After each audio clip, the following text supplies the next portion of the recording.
क्यों नहीं बुला दिए हो?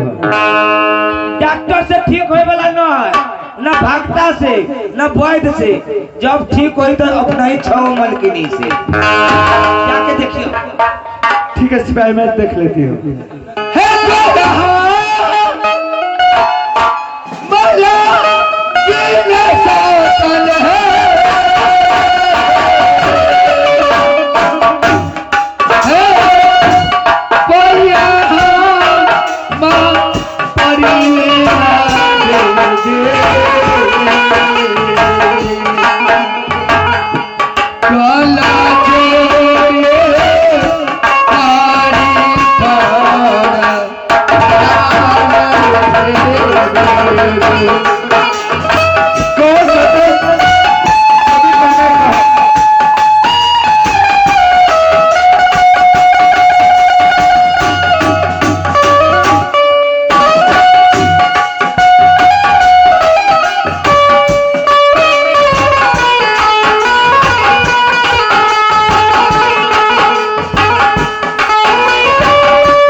दीदी क्या सतन?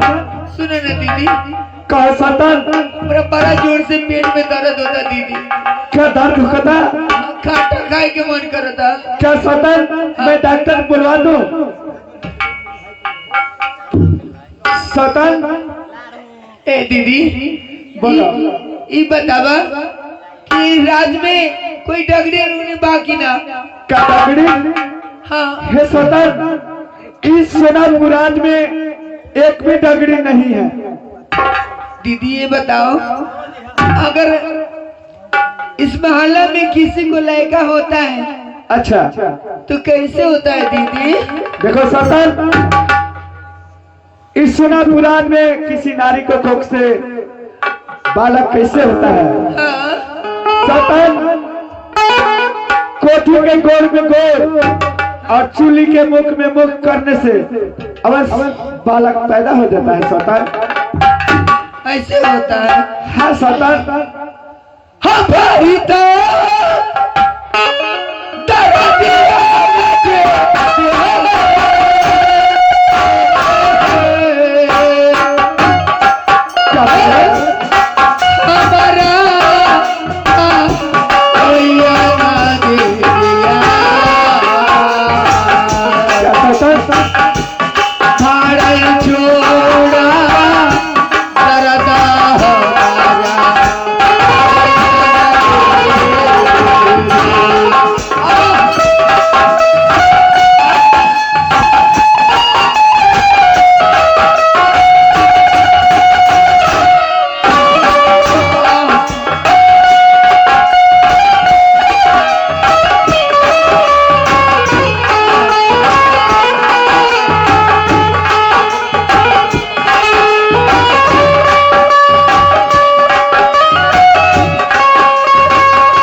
बड़ी सौतन। सिपाही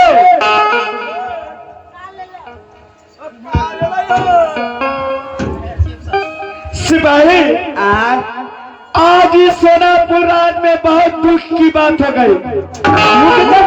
हाँ सिपाही। कथी भेल का अपने सके से दुख पड़ गए सिपाही हाँ हुआ है छोटी मालकिन की कोख से सुंदर बालक जन्म लिया है सिपाही। छोटी मालकिनी के कोख से मैंने सुंदर बालक जन्म लेना है। हाँ सिपाही। बाबा तो खुशी मनावे के मिठाई बंटवावे के है। अभी तेतरिया बाजार पर मिठाई के दुकान है। यही में होली के समय अब आवे वाला है। हरम ज्यादा कहीं का सुन लो। आज हम दोनों 6 सदन को देह में आग लगाई है। अब तुम खुशी मना रहे हो। कहे का मतलब खुशी वाला बात ना है, एकदम दुख की बात है। कैसे? इसलिए हाँ। कि हम 6 सदन को आज दिन से गुमान हो जाएगा। गुमान हो जाएगा और वो छोटी सदन को महाराज खूब मान प्रदान करेंगे। अच्छा माने अपने 6 रानी के राजा साहब माने कुमान करी है। हंस भाई। और छोटी रानी के मान प्रदान करी है। हाँ। यही के लिए बात यही है कि हम 6 सदन को तकलीफ है। अच्छा एक काम करो। कौन काम? चले जाओ कुम्हार के नदी। अच्छा और वहाँ से हरिया ले आओ। हरिया? हाँ कैला? सुनो जो मैं कहती हूँ। हाँ बोलो। उसी हरिया में उस बाचा को रख करके वो जो मत खोनवा जो है। अच्छा कुम्हार से जो माटी खोना ले। हाँ। अच्छा हाँ। उसी माटी खोनवा में उस बाचा को हाँ। सर से धर अलग करके अच्छा अब फेंक कर तुमको आ जाना है। अब माने अपने के कहना से कुम्हार के पास से एगो माटी के बर्तन लिया। हाँ। वो माटी के बर्तन में लड़का के रख के हाँ। मट्टी खोनवा में हम ले जाओ।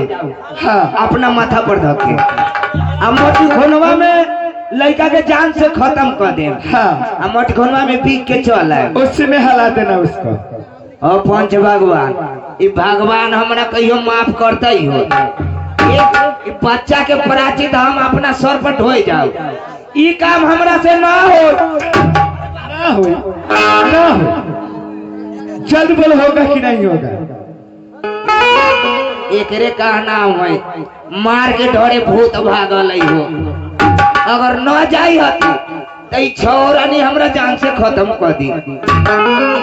जाई हती तो उन्हें राजा साहब से हम खत्म हो जाए। तो चल उसे बढ़िया खत्म होला बेकार निमन है।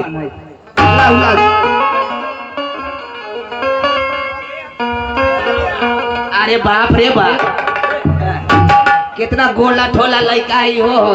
देवरा गुटुर गुटुर तकाई जाई है। आब गे गोली चिड़ैया गोल गोल अंडा पा। हरामजादा तुमको खिलाने के लिए दी हूँ। बड़ा बढ़िया लड़का है गुटुर गुटुर तकाई जाई। खिलावे के मन कैला खा। ठीक है जल्दी लेकर जाओ। अच्छा ठीक बा जाई हती अपने जाओ। जब तक मैं अपने महल में जा रहे हैं। मलकिनी अरे क्या हुआ? इस साला के बेटा के उठा के पटक देवे। गाड़ी देते हो? साला का बेटा है। छौड़ा के गाड़ी दे जाती है तो गाड़ी नहीं हुआ। केकरा गाड़ी दे? साला का बेटा कह रहा है। हम कहलिए साला के बेटा गोदी में मुंह दे देलक। वो बच्चा है तो गोदी में नहीं मुतेगा हरामजादा।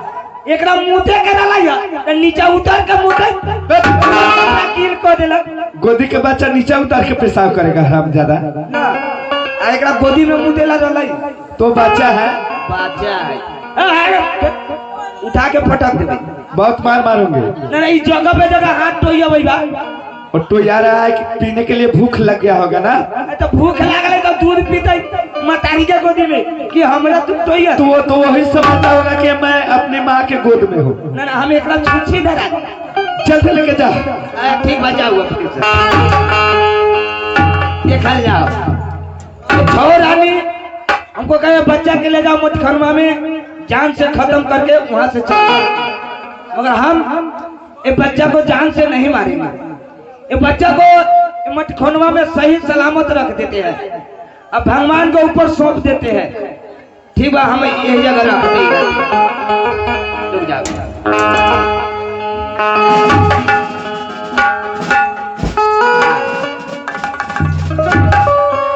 भगवान को कह देते हैं, हे भगवान, हमरा कोनो गलती नहीं के, सारा गलती छौरानी में बा। बच्चा के हम सही सलामत मटखोनवा में रख दिली, अब एक इंसाफ तू ही करिया। हम यहाँ से चल रहा बारी, चल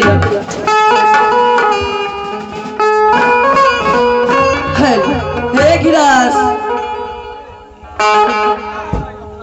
आए हमरा कुम्हरा के देख लिया हे न देखे छी जाड़ा के दिन ना एको ठो माटी ना अभी देखे छी ये ठंडी में लगन के समय आ गेल है सारा कुछ गढ़ के हरिया बर्तन हम कुम्हरा कोढ़िया पता न पता कहाँ मिली पता रहल का बात बा, का बात बोल छिपरना खुशी रह बोला, का बात बा? अहे रवा तको दिमाग ना है काहे ला बोला? भर दिन जाके चौक पर तारिये पिए के मन करले का रवा के ना कहा तारी पे रे बोला ना, बताओ कौन काम बा? माने अभी लगन पता है के बेर चलै है ना करवाई तो कहां से होते बर्तन ना तो चल जा एगो ठंडा के दिन ना है माटी कोड़ के लावे ले, माटी कोड़ के ले आओ, हम बर्तन बना लगन बिकाई। चल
बोली ना हम का देखे बारी का देखली हई देखल ना माटी खानदा में एगो लड़का के आदमी कोई लड़का है देख छोड़ के चल गेल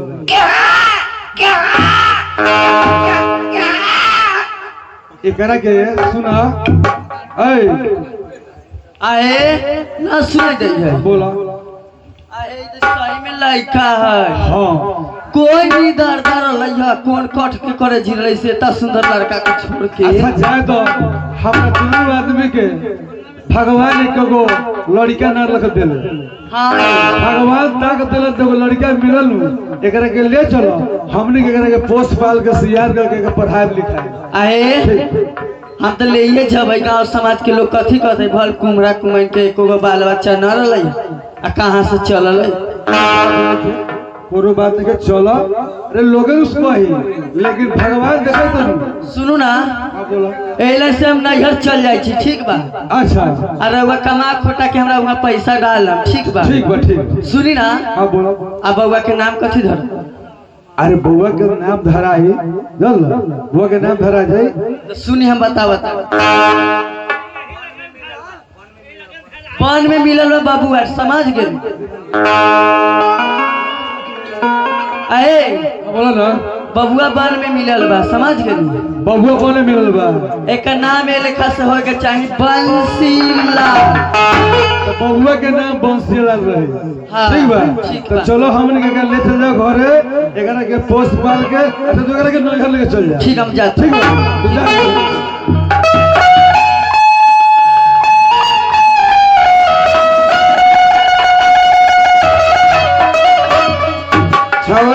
छौरानी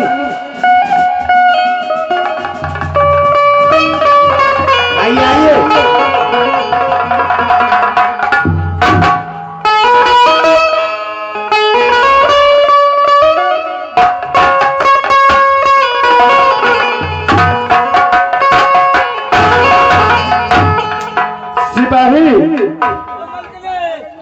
बात क्या सिपाही, क्या काम हो गया? हाँ हो मलकिनी, जे काम कहली ह से हम काम पूरा करके चल अली। लेकिन सिपाही आय और महाराज को खबर दीजिए। राजा साहब के? हाँ तो ठीक बा, राजा साहब के बुला दी जाती। ओ राजा साहब,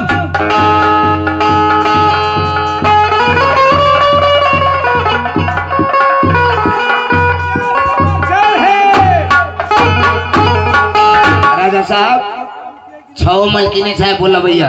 अच्छा, हाँ वाह, बड़ी छावा रानी बुला रही है। जी राजा साहब। कह दो कि महाराज आ गए। अच्छा मलकिनी, राजा साहब आ गए। सलाम महाराज। रहो रानी, खुश रहो। कहो क्या समाचार है रानी? समाचार तो बहुत अच्छा है महाराज। अच्छा है? जी अच्छा महाराज। होना चाहिए कि आते आते महल के अंदर मैं 24 घंटे तुम लोगों की आशीर्वाद में देता रहूं। हे महाराज, बोलो। मैं 600 दिन आज बहुत खुश हूँ, खुश है ना? इसलिए कि सोनापुराज में सुंदर बालक जन्म लिया है महाराज। सोनापुराज में? जी महाराज। आज सोनापुर राज का रोशनी फैल गया। इधर मैं ताकता था, उधर अंधेरा ही अंधेरा था। आज सोनापुर में रोशनी फैल गया। लेकिन महाराज, ऐसा करो, तुमको राजा साहब, हाँ कहे के मतलब सोनापुर राज में तो खुशखबरी भेला का बड़ा बढ़िया हाँ हाँ कि अपने के एगो शैतान पैदा ले लगा। कहे के संतान तो कहा गई शैतान। संतान कहो। हाँ हाँ, मैंने संतान यानी लड़का जन्म ले लगा। लड़का जन्म लिया। हाँ तो ये काम करू ना, पहले जहाज में भाई बता। भाई जी के बुलवा के नचवाओ आ खूब पेशाब पी।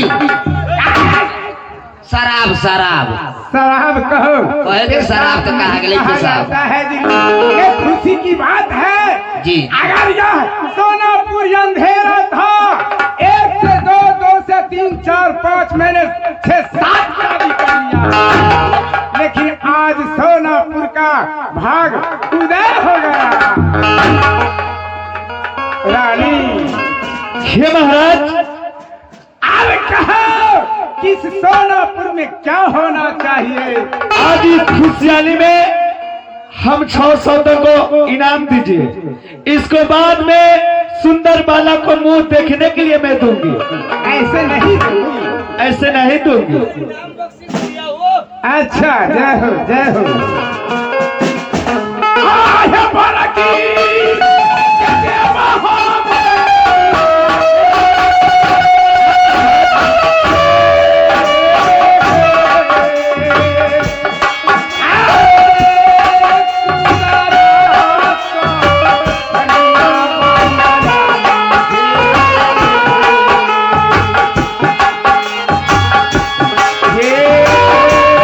छोटा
मैं इनाम देंगे। महाराज मेरे लड़का को मुंह तो दिखलाओ। लीजिए महाराज, यही बालक है महाराज। क्या यही है? जी महाराज। जिलमी हाँ राजा साहब। बहुत बहुत यहाँ सोनापुर में हाँ हाँ यह सुंदर बालक जन्म लिया है। जिलमी अब मेरा सोनापुर बहुत खुशहाली रहेगा। इधर पहले मैं जाता था, उधर प्रजा लोग कहते थे कि सोना सिंह को देखने में मुझे पाप लगता है। अब तो नहीं हंसेंगे। अब कोई आदमी नहीं हंसेगा मालिक। आहे रही हो तबाही हो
अच्छे अच्छे प्यार से मैंने खिला लिया।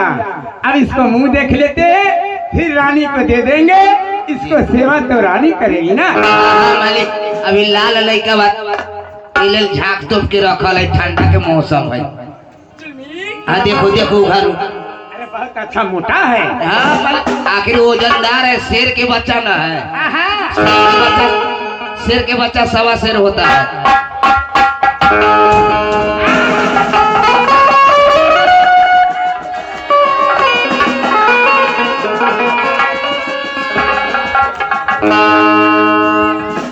हर बार का शुरू सुरवा के बेटी सतवर्ती, वही तो बालक ईट खपर जन्म लिया है, वही सुरवा के बेटी के कोख से देख लीजिए। क्या बात तुम लोग कर रही हो? बहुत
थूकेंगे, इसलिए कि सोनापुर राज में ईट खपर जन्म लिया है लड़का।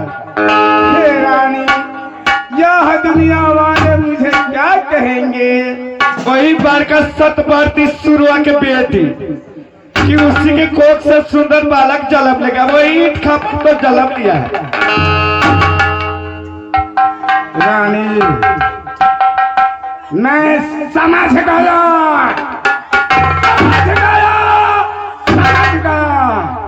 वह सुरवा का बेटी है कहाँ? वो अपने महल में है महाराज। क्या महल में है? जी महाराज। तुम लोग जाओ, जुल्मी को खबर कर को। ठीक है महाराज, ऐसा ही कीजिए। सलाम महाराज।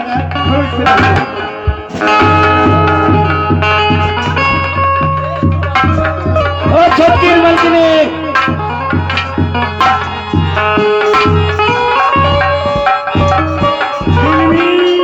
बोलिए राजा साहब।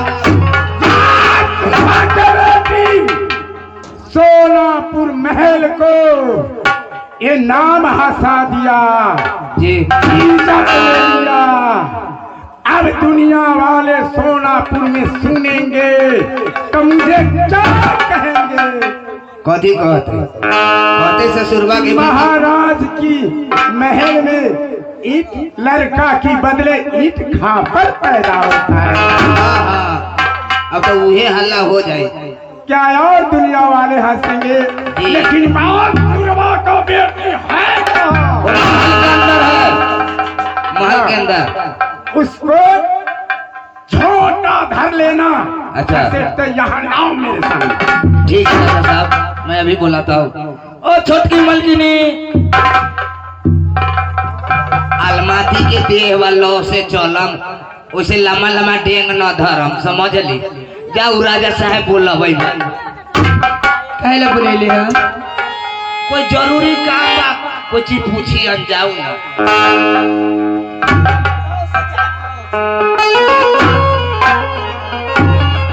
हो कहेला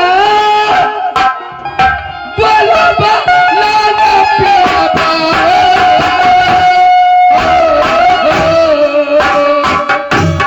हो सोना जा रूरी ना पिया बा। सदा होलिया देता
आप हमरा की कहले बोले लिया सुरवा के बेटी, साबिना आपको क्या हो गई? क्या हो गया? करता नहीं आगे रखो ले। कोई नहीं आ।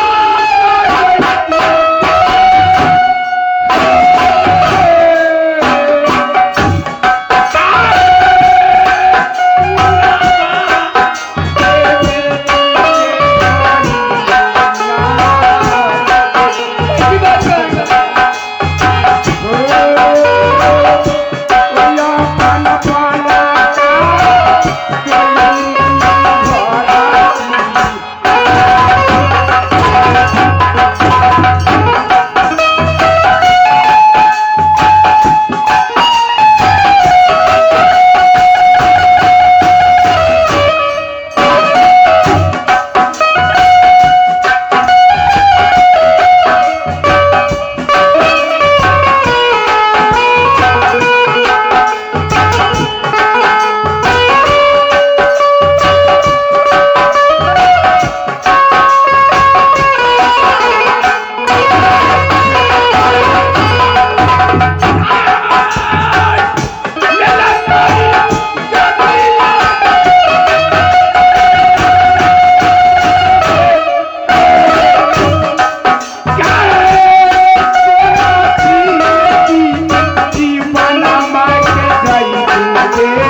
स्वामीनाथ तूने इज्जत ले लिया।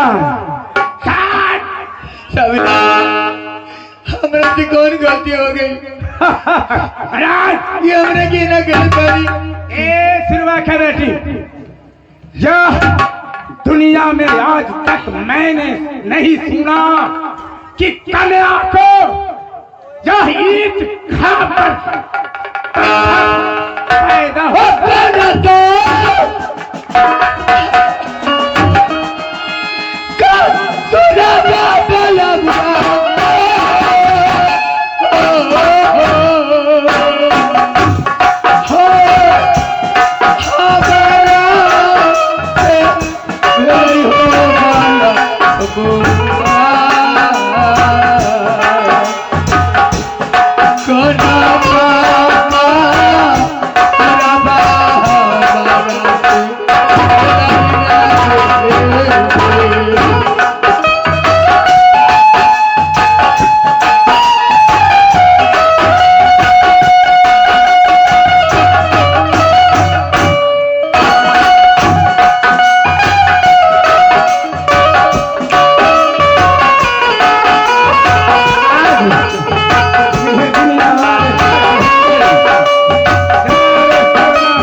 हमरा से कौन गलती हो गई कि रवा हमरा के मारा तारी पीटा तारी?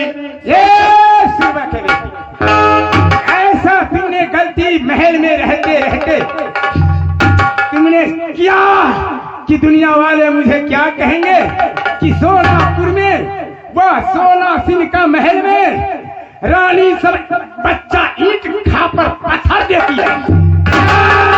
अभिराज ये कैसे बात कर तारी रवा कि हमरा शरीर से ईंट का अपना पैदा ले रहे स्वामीनाथ, हम ना जाना ताली स्वामीनाथ।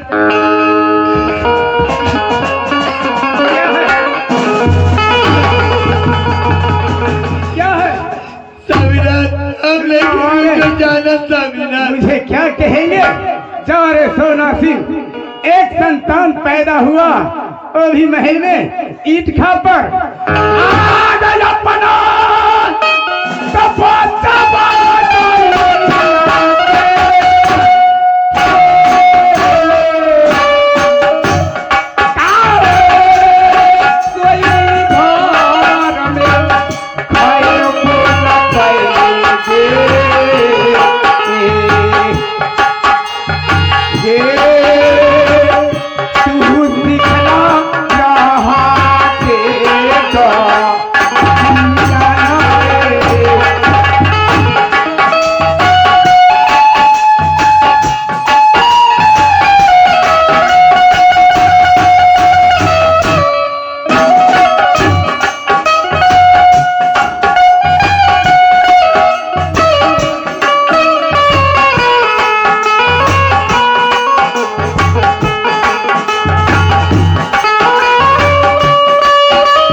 जमालपुर में रहने नहीं देंगे, क्योंकि तुम्हारी नसीबें फिर वही लौट कर आ गई। तुमने दुनिया वालों के सामने हाथ फैलाकर रोटी मांगो खाती थी, उस तरह फिर तुम बगीचे में जाकर तूने खाद पाकर की फल देती है, वह छोटा छोटा वो खाकर रहोगी। स्वामीनाथ, हम कुछ न कर लिया, कोनो कसूर नहीं किया स्वामीनाथ। स्वामीनाथ, हम तो बेहोश हो गए स्वामीनाथ।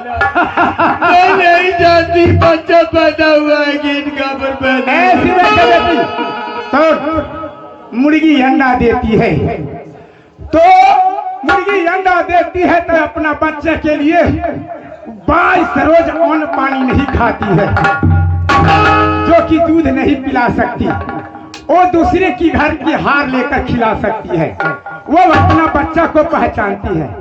तुमने अपना बच्चा को नहीं पहचानी? मैं तो बेहोश हो गई। क्या हम नहीं जानता कि हमारा बच्चा पैदा भइल कि ना भइल।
हमारे कानों का सुर नहीं के स्वामीनाथ, हमरा ये रात से मत निकाली स्वामीनाथ। इस राज में तुम मुंह दिखाने लायक नहीं, रहने लायक नहीं, मेरे महल जो कि तुम कन्या नहीं, तो यहाँ से अब मैं देखो तुम्हें क्या करता हूँ।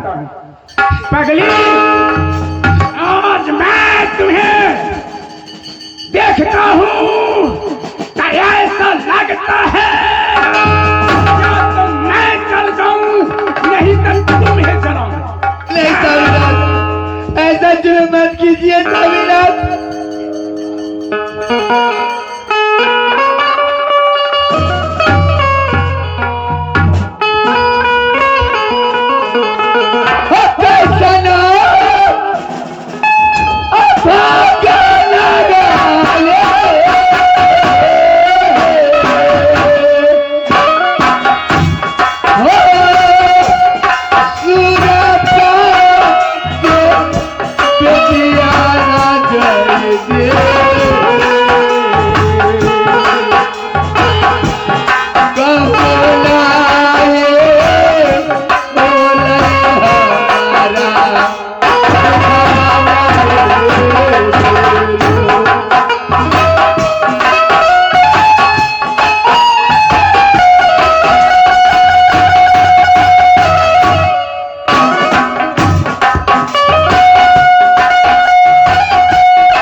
हमरा के मन मिल गई स्वामीनाथ, हमरा की रवा।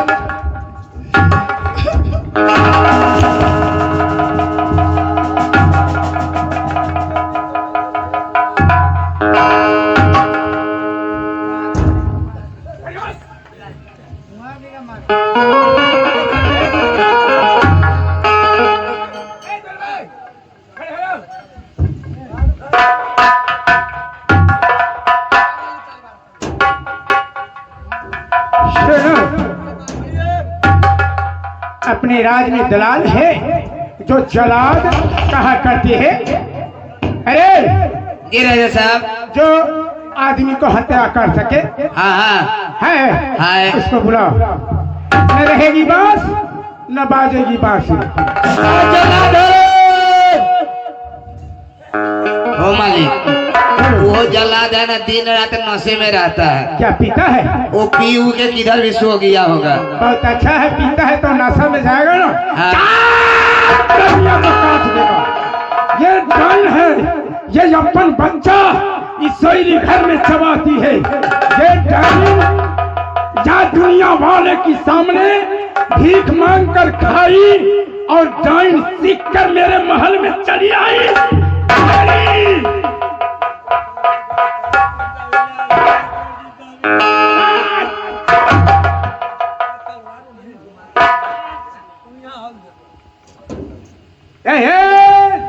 जलाद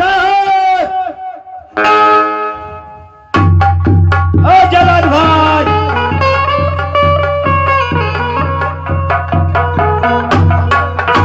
जयराम जी भाई बराबर नशे में रहल। क्या बात है, बोलो ना। बात ऐसा है तो यहाँ से चलिए राजा साहब के दरबार में। राजा साहब हाँ क्या बात है? बात ऐसा है कि एक आदमी का जान मारना है। ठीक है चलो। कितना पैसा लेते हैं? पैसा हाँ 1 बोतल दारू 5,000 रुपये। जाओ तोरो भागवा जर गेलो माने भाग। लोग आदमी के जान मारल है तो 1.5 लाख 2 लाख रुपया मांगा। हमको 2 दिन के खर्चे मिल जाए उतनी में जान मार देते माने हैं। 2 बोतल के दाम मिल जाता वही में बस। हाँ वाह वाह तब तो काम बढ़िया करल। चलिए। और राजा साहब जल्लाद आ गए।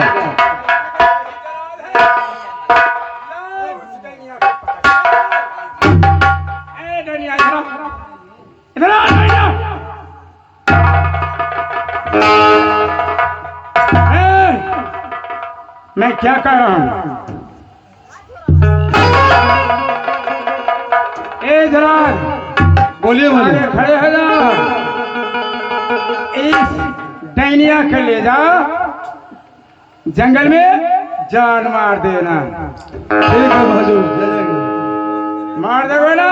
एकदम मार देंगे। इसका करेब जो होगा हाँ और कोढ़ लेकर सामने ले आना, ठीक कर देना। ठीक है। ये बहुत बदमाश है। ये अपना बच्चा ये अपना शहरी घर में खाती है। चल चल चलो हमारे साथ चलो।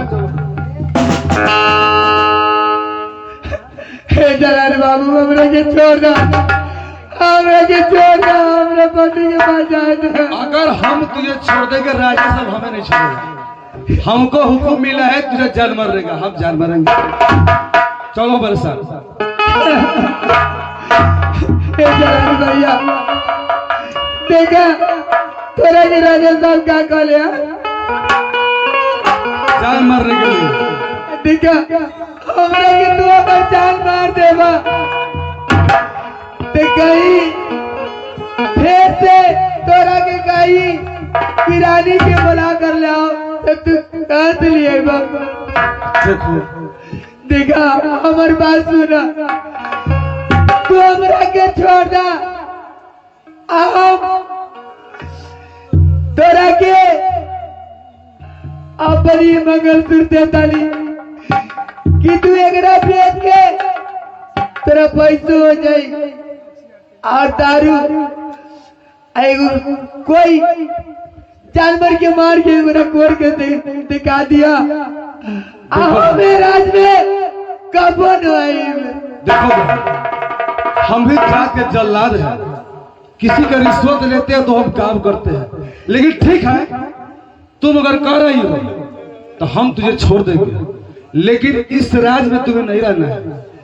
इस राज छोड़ के तुम दूसरे राज में चले जाओ। भैया तुझे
जायदा। सुनो, हम तुम्हारे बात मान रहे हैं, लेकिन इस राज्य में तुम्हें नहीं रहना होगा। इस राज्य छोड़ के कहीं दूसरे राज्य में चले जाओ। भैया हम रात में चल जाए, आ जाओ, लेकिन सोनापुर में काबू नहीं।